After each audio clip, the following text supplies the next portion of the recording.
But if I were to ask you with 4 teams left, they're all number 1 seeds, if you could provide a reason that each of them will win the national championship, and let's start with Duke and go with Duke first. Yeah, Duke's the easiest one. They have the most future NBA players. They have the best player in the country, the best draft prospect, obviously Cooper Flagg. But even we saw them win the ACC tournament when he got hurt early in the first game. And that's because they have so many other talented guys around him. They're going to have 3 lottery picks probably. They got like everybody that sees the floor is 6'5" or taller. They have insane length. I think. They might have the best offense and the best defense in the country, and I think that's pretty much all there is to do on a basketball court. I don't know if there is special teams in basketball, but if there was, they would probably have the best at that. Yeah, they're just the most talented team, and they're playing incredibly well right now. I would say with Houston, the case for Houston would be that they play the best defense in terms of like the most cohesive unit. They don't have the top end NBA talent that Duke has. But Houston has the culture. I think they have the best coach in this Final Four. I think they have a great roster continuity in the sense that, like, you know, a lot of these guys were in their core. They have brought in transfers. What team in college basketball doesn't? But it is a lot of guys that came up through the system and know Kelvin Sampson's defense really, really well. They have great length, even though they're not exactly a bunch of tall guys. They have really long arms.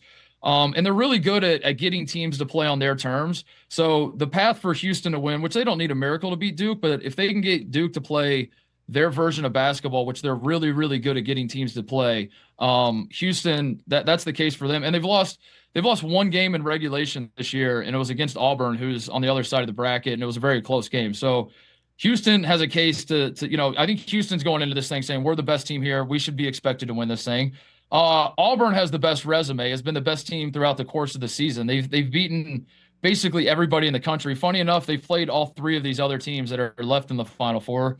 They did lose to Florida and Duke, but they beat Houston. But they have shooters surrounded by maybe the best big man. They're the best big man in the country, but maybe the best player in the country in Janai Broome. It's him and Cooper Flagg at 1A, 1B. So Auburn has been dominant and put forth an NCAA tournament resume that we really haven't seen in the sport before. And then Florida is just like they have the combination of, one, they're led by a guy who is just the most clutch player we've seen since like Kemba Walker and Walter Clayton, who just finds a way to win these games late when it seems like Florida's done for. He's not alone though. They got other guards that can score in bunches. They have big guys that they bring off the bench that are productive.